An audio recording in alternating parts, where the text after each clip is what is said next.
You don't always remember the people who cheered the loudest, but you never forget the one who made you laugh while your world was quietly collapsing. The day it all fell apart was quiet. Too quiet, like the sky knew something I didn't. He was sitting at the edge of my bed, phone in one hand, my heart in the other. And the message stared back at me like it was daring me to breathe. We regret to inform you. That's how it always starts. Regret, like that soft apology, is supposed to soften the ruin. It wasn't just a job, it was the last thread I thought I had, the last promise I made to myself, that I could still hold things together. Remember, just staring at the wall, as if staring hard enough would make time move backwards, but all it did was make the silence heavier. Then came the knock. 3 times, light, unassuming like laughter in a church, didn't answer, but the door creaked open anyway. And there they were. They never needed permission.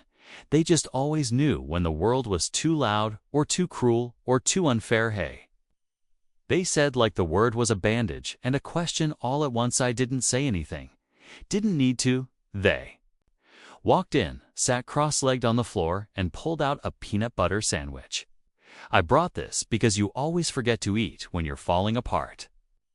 They said it so casually, so kindly, like it was the most normal thing in the world. I took it, didn't need it, just held it like it was a lifeline. Then they did the thing, the one thing that always broke the dark in me.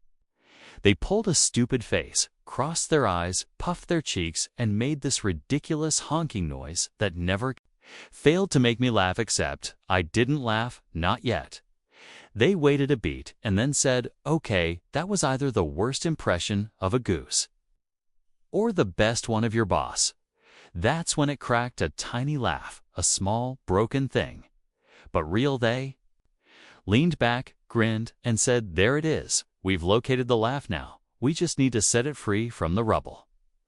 I looked at them, really looked at the person who knew how to find light in wreckage, joy in grief, comedy in chaos. They were the kind of friend who didn't bring advice. They brought snacks and dumb stories and laughter like it was a religion. I didn't need fixing, and they never tried. They just sat with me, talked about the most ridiculous things, like the time they mistook a funeral for a yoga class, or how they once tried to break up with someone using interpretive dance. They told me those stories with wide eyes, like they were gifts, and I clung to every one like a thread back to myself. I don't remember how long we sat there, or when I finally laughed so hard I cried, but I remember this.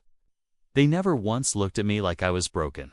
They looked at me like I was still here, and that was enough. That night they stayed over, fell asleep on the couch, holding a bag of pretzels like it was sacred. I stood in the kitchen looking at the light from the fridge, thinking this is what saving someone looks like. Not with grand gestures, but with bad impressions and sandwich crumbs. The next morning, the sun came in like it was trying to apologize for yesterday, and I made us both coffee, strong, bitter, but warm. They woke up, hair a mess, eyes squinting. And the first thing they said was, "Did we survive the apocalypse, or is this still it?" And I laughed again. Louder this time, freer. We didn't talk about the job or the failure or the fear. Not yet. Instead, they handed me a tiny notebook, blank pages, and said, "You're going to write your way out of this." They believed in me even when I didn't, especially when I didn't. And that belief didn't shout, didn't demand it, just showed up again and again with a sandwich and a story. The notebook sat on my nightstand. Its cover was soft, worn, like it had already lived a little. They had written one sentence on the first page: "You're allowed to start anywhere," and somehow that was the most freeing thing anyone had said to me in months. I didn't write it first. I just touched the pages, flipped them, as if they would tell me who I was now, without the job, without the plan, without the weight of pretending I was okay. They didn't ask if I'd written anything, didn't push. They just came back the next night with a tray of burnt cookies and a story about trying to bake while crying over a nature documentary. They showed this baby bird fell out of the nest. I was like, same, but with deadlines and disappointment. I smiled. I couldn't help it. It was impossible to be near them and not feel a little less alone. They always knew When I needed silence, when I needed to scream, and when I just needed someone to say, "This sucks, but you're not alone in it." And that week, we made a routine of grief and laughter, of survival and reruns of takeout boxes and tea we never finished one night. They made us watch old cartoons, the kind we used to sneak into our childhoods, the ones where nothing made sense but everything. Felt safe halfway through, they looked at me and said, "You remember how we used to believe the world was still figuring itself out, and so were we." And I nodded because somehow they always put words to the ache. They turned back to the screen and whispered, "Maybe we still are." I didn't cry then, but I felt it. That lump of something in my throat that wasn't quite sadness, wasn't quite joy, just the weight of being human with someone who didn't run from your cracks later that night. We sat on the fire escape blankets wrapped around our legs, tea mugs balanced on the ledge like fragile declarations of hope high. Asked them, "Do you think people can change after they break?" They didn't answer for a long time, just looked at the sky like it had the answer then, with the kind of softness that rewrites everything. They said, "I don't think people break the way glass does. I think we bend, we bruise, we fall, but we're not made of shatter. We're made of story." And I wrote that down right there in the notebook, the first sentence, the first thread of something new. We're made of story. The next day, they surprised me with a trip to the bookstore. Not a flashy one. Just that tiny second-hand place on the corner with the crooked shelves and the cat who thinks he owns the place. We wandered for hours, laughing at strange titles, reading the last lines of random books, pretending we could guess the whole plot from the blurbs. And when we left, I was holding a poetry collection I didn't remember picking up, and they had 3 cookbooks they would absolutely never use that night. We tried to cook something from one of the books and nearly set the kitchen on fire. We laughed until the fire alarm joined in, until the neighbors knocked, until I couldn't remember what pain felt like for those few minutes. It wasn't about forgetting the grief. It was about building something around it. Like scaffolding, like shelter. Every day, I felt myself coming back, not in big, dramatic ways, but in the quiet, in the way I looked at my face in the mirror and didn't flinch, in the way I stopped apologizing when I needed space, in the way I laughed and meant it one afternoon. I found a note tucked into my notebook, in their handwriting, slanted and messy and real. I know you don't see it yet, but I do. You're rebuilding word by word, laugh by laugh. You're not who you were, and that's not a loss, that's a becoming. I folded it, tucked it into my wallet, kept it with me like a talisman, and in the moments that still hurt because they still did, I'd read it again. We started taking walks in the evenings, not going anywhere, just moving, breathing, talking about nothing and everything. And they said something one night I'll never forget. "You know, laughter is a rebellion against all the things that tried to take you." And I looked at them, this person who knew how to fight without fists, who healed with presence, who carried my sadness like it wasn't a burden but a song. And I knew that some friendships aren't just people you meet. They're lifeline stories that arrive when the plot breaks and stay till you remember how to write again. There was something about the way they knocked on my door, like they didn't come to fix me, just to be near me. Like laughter wasn't a solution, but a way through. One evening, we built a pillow fort, not because we were nostalgic, but because the world had felt too sharp that day, and we needed softness inside. The air was quiet, the kind of quiet that feels like someone saying, "I'm here," without needing to say it. We lay side by side, staring at the glow of string lights overhead, and they whispered, "You ever wonder why we stopped doing this?" And I said, "Because we grew up." And they said, "Maybe we should have grown soft instead." I didn't answer, but the silence between us felt full, like it had finally stopped echoing. Later, they told me something I didn't expect, that when their world had fallen apart once, no one noticed. They still showed up, still smiled, still laughed in the group chats. No one noticed I was unraveling, they said. And I decided that if I ever saw someone else start to come undone, I wouldn't wait for them to say it. And they didn't. They hadn't waited, they just showed up again and again. And again until I stopped pretending I was fine, until my smiles weren't a mask but an offering. That night I cried not because I was sad, but because I had never been seen like that so clearly. So gently, and they held that silence like it was holy. We didn't need plans after that, didn't need reasons to meet. Some days we just sat in parks, drank coffee out of mismatched thermoses, watched dogs pass by like parables. We named them, guessed their stories, laughed at our own ridiculous theories. And it made everything feel lighter, even if just for an hour one rainy day, I had a panic attack out of nowhere. The world shrank, the air thickened, everything blurred on. They didn't ask me to breathe, didn't throw words at the storm. They just sat beside me, back against the wall. Feet pulled up and whispered, "I'm not afraid of this version of you," and that was the moment I believed them not, when they brought tea or sent memes at 2 a.m. But when they stayed when I wasn't easy to love, we made playlists after that. Not for parties, but for breakdowns, for healing. For the small wins like showering or making the bed. We called it the survival soundtrack, and every song was a memory. A crack filled with gold, a reminder that the world hadn't ended, even if it had changed. One song always made me cry because they had chosen it for me. And when I asked why, they just said, "Because you're still here." We went to the beach once.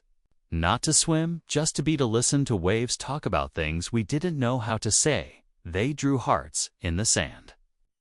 And let the tide erase them, everything ends, but that doesn't mean it wasn't real. I watched the sea take their words, and still, the echo stayed. We made up stories for strangers, sat at cafes and guessed their secrets, their dreams, their heartbreaks. It wasn't about being right. It was about remembering that everyone is carrying something, and, in telling those stories, we softened our own. We laughed a lot, laughed until my stomach hurt, until I forgot what I was supposed to be mourning. One night, I asked them, "How do you still find joy after everything?" And they looked up at the stars, the sky soft with moonlight, and said, "Because laughter is what the darkness doesn't expect." I wrote that down too. Their voice lived in my notebook now, in scribbles and sentences, like constellations guiding me back. The thing about healing is that it's quiet, so quiet. You don't always notice it's happening, but one day you wake up, and the first thing you feel isn't dread, it's curiosity. You wonder what the sky looks like today. What song will make you dance in the kitchen? What dumb joke they'll tell you. By noon, that's how it was with them. Not a rescue, but a returning to myself, to the version of me who believed in tomorrow again, even now. Even in the quiet hours, when the ache tries to return, I hear their laugh. I remember the way they said my name like it was worth something, the way they reminded me that I was still a whole person, even with the pieces. There was a time I stopped reaching out to the world, stopped answering calls, stopped replying to messages that asked if I was okay, because I didn't want to lie, but I didn't know how to tell the truth either. They never asked, not with words. They showed up with their presence, with quiet gestures, with a bag of my favorite snacks, and no expectations. They knew I didn't want to talk, so they just stayed, and we watched the rain race down the window pane for hours, saying nothing but meaning everything. Healing looks like silence shared between two people who understand pain without needing an explanation. They were the first to say, "You don't have to be okay for me to stay," and they meant it. I saw it in the way they didn't flinch when I broke, didn't retreat when I crumbled, didn't pity me when my voice shook. Instead, they handed me tissues and whispered, "I've got you." And somehow that felt more sacred than any prayer. One afternoon, we walked through a field of sunflowers. The sun was low, soft gold, spilling across the petals like hope coming home. I remember they turned to me and said, "These flowers always face the sun, but did you know they face each other when it's cloudy?" I looked at them, at their steady eyes, at the quiet strength in their voice, and I knew they were telling me something deeper, something about how friends become each other's light. When the world forgets to shine, that image stayed with me every time I felt lost, every time the sky dimmed. I remembered that even sunflowers survive the gray by leaning into one another. Later that week, we had dinner on the rooftop. Wrapped in sweaters, sipping lukewarm tea, while city lights flickered like fireflies below. They asked me what I was afraid of, and I told them everything: losing people, not being enough, forgetting how to be happy. They didn't fix it, didn't tell me to think positive. They just held their cup closer and said, I'm afraid too, but I'd rather be afraid together than alone. That night, we stayed until the stars blurred, until the sky turned the color of sleep, and I realized I hadn't thought about the pain for hours, not because it was gone, but because their laughter made space for something else for a moment. Where joy didn't feel like a stranger, we watched old movies, the kind with happy endings and corny lines, and I teased them about crying. Even though I was crying too, they never judged me for the softness in my heart. They treated it like a treasure, like something worth protecting, even when I tried to bury it beneath sarcasm and silence. During a storm, the power went out and we lit candles, talked about nothing and everything. I told them about the first time I felt invisible, and they told me about the first time someone made them feel seen. We built a bridge between those memories, stitched something new from the ruins. I remember they laughed when I dropped a cookie and said the floor probably needed it more than you. I smiled, not because the joke was good, but because they were trying, and somehow that effort, that presence, felt louder than anything life had taken from me there. It's a day I almost gave up, almost let the numbness win, but I saw a note they had left taped to the mirror. It said, in case you forgot, you're someone I'm glad exists. I sat on the floor, held that note like a lifeline, and cried because someone had seen me, really seen me, and still chosen to stay, and that's what saved me. Not grand speeches, not perfect answers, but the quiet, steady, unwavering friendship that never asked me to be more than I was. We painted together once, on a canvas that had no plan, just colors, brushstrokes, emotions too big for words, and when we were done, they looked at the mess of colors and smiled. It's imperfect, but it's real, like us. And I knew then that even if life fell apart again, even if everything I built came undone, their laughter, their presence, their love would be the thread that stitched me back, not because they were a savior, but because they reminded me that I wasn't alone in the Fallon. In that reminder, I found the strength to rise. There was a morning when I couldn't get out of bed. The weight of everything felt too heavy. My chest ached with nothing and everything at once. And my phone buzzed. A message, just one sentence: open your window. I dragged myself toward the light, still wrapped in blankets, still unsure if I wanted the day to begin, but when I opened the window, there they were, holding 2 coffees and a paper bag with donuts. Wearing the dumbest grin I'd ever seen. Sunshine delivery, they said, and tossed the bag up like it was a rescue mission. I caught it barely, but I smiled, truly smiled, for the first time in what felt like centuries. The thing about them, they showed up when I least expected it, when I didn't know how to ask when. I thought silence would swallow me whole. They made it feel safe to exist, even when I wasn't okay. We started walking together in the evenings.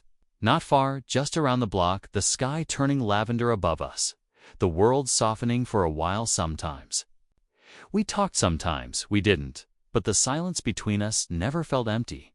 It felt like a place to rest. They taught me how to find beauty in the in-between. In broken sidewalks and crooked fences, in strangers waving from balconies, in dogs with goofy grins. They'd say life isn't just the big moments. It's all these tiny forgotten ones that matter most, and slowly I started to believe it. There was a night they brought over a board game, something from their childhood. We played for hours, argued over the rules, laughed until we forgot we were supposed to be saddened when I lost. They raised their arms in victory and said, I'll share the crown, but only if you admit I'm the funnier one. I rolled my eyes, but my heart was light, and I knew I'd already won something far better. One day, they took me to a hill just outside the city, where the world looked small, where the trees moved like they were breathing. We sat in silence, and they said, I come here when I need to remember I'm part of something bigger. I closed my eyes, felt the wind on my skin, the grass beneath my fingers, and for a moment, the ache in my chest loosened. There was healing in their presence. Not the kind that fixes everything, but the kind that makes you believe it can be fixed. We went to bookstores, browsed shelves without purpose. They'd pick up random books and read the funniest lines aloud. I'd pretend not to laugh, but I always did. They made the ordinary feel magical. Turned grocery store trips into adventures, rainy days into movie marathons, heartaches into moments of connection. And when I told them about my fears, about the parts of me I didn't show anyone, they didn't flinch. They listened carefully, gently, like I was telling them a secret worth guarding. I remember once I asked, "Why do you stay?" They looked at me, eyes kind and sure, and said, "Because I see you, and you're worth staying for." I didn't know what to say, so I just cried, not out of pain but out of relief, because for the first time, someone didn't leave when I unraveled. They leaned in closer and stitched my frayed edges with laughter and love. We had a tradition every Sunday morning. Coffee and questions. Tea'd bring a random card with a deep question on it, and we'd answer, sometimes seriously, sometimes with sarcasm, but always with honesty. One Sunday, the card said, "What do you need most right now?" I looked at them, at their soft eyes and steady smile, and whispered, "I think I just need someone to not give up on me." They didn't speak, they just reached out, took my hand, and held it for a long time. That was their answer, and it was enough. The season began to shift. Leaves turned amber and gold, and with them, something in me began to turn to naught. Everything was healed, but something softer began to take root. There were days when I still felt the fog, when memories returned like sharp winds, but their laughter always cut through the cold. They had this way of knowing, not from words, but from glances, silences. The way I stirred my tea or didn't finish a sentence. They noticed the things no one else did and responded, not with questions, but with presence. One afternoon, it started to rain while we were walking home. I reached for my hood, but they didn't. Instead, they raised their arms, looked up, let the rain soak them completely, and shouted, "Come on, when was the last time you danced in the rain?" I laughed, refused, said it was ridiculous. They splashed in the puddles anyway, and made such a scene that people across the street started laughing too. I joined them tentatively at first, then fully. We twirled through the streets, soggy, laughing a livin'. In that soaked moment, I realized something. The world hadn't changed, but I had. Because they gave me a reason to feel again, reason to be ridiculous, to be loud, to let joy crack through the sadness like light between clouds. They reminded me that grief didn't mean the end of laughter, that two things could live inside a heart side by side without shames. We'd lie on the floor and listen to songs from our childhood, sharing earbuds, letting the music speak for us. We made up stories about the strangers we passed, pretended we were time travelers lost in the wrong century, named all the neighborhood cats, and gave them elaborate backstory. A Snith was too small to become magic. When they were around, I started writing again, journaling quietly, filling pages with things I hadn't dared to say before. They never read it, but they always asked, "How did your heart feel today?" And they meant it every time I told them once. I don't think I laugh the same way with anyone else. They grinned and said, "That's because we laugh from the place that remembers who we were before we got hurt." Their words stayed with me, echoed in the moments I wanted to give up, held me together when I couldn't do it alone. They saw me not as broken, but becoming, not as lost, but unfolding. And the more I let them in, the more I began to believe I was still worth loving, even in my mess, even in the in-between. Started leaving each other notes, little scraps of paper hidden in books, coat pockets, backpacks. One said, "I'm proud of the way you keep showing up." Another said, "You are not hard to love. Not even a little." I saved everyone, folded them into a jar I reached for on the harder days, and When they had bad days, I showed up with terrible jokes, with playlists, with silence, whatever they needed, because friendship, real friendship, isn't about fixing it. It's about witnessing, about standing beside someone while the world trembles about. Holding the umbrella when the storm returns. One night they cried on for the first time. I was the one who held the silence. I held their hand. Listened and whispered, "I'm not going anywhere," the way they had so many times before. We both understood something important that night. That love doesn't always look like grand gestures. Sometimes it looks like staying, like remembering someone's coffee order, like laughing at the same dumb joke for the 100th time. Looks like being there without cue, without needing a reason. And when the night quieted, when the world felt still again, they looked at me and said, "You're the reason." I didn't give up either. I didn't say anything back. I just squeezed their hand, because some things don't need words. Some truths live best in the quiet.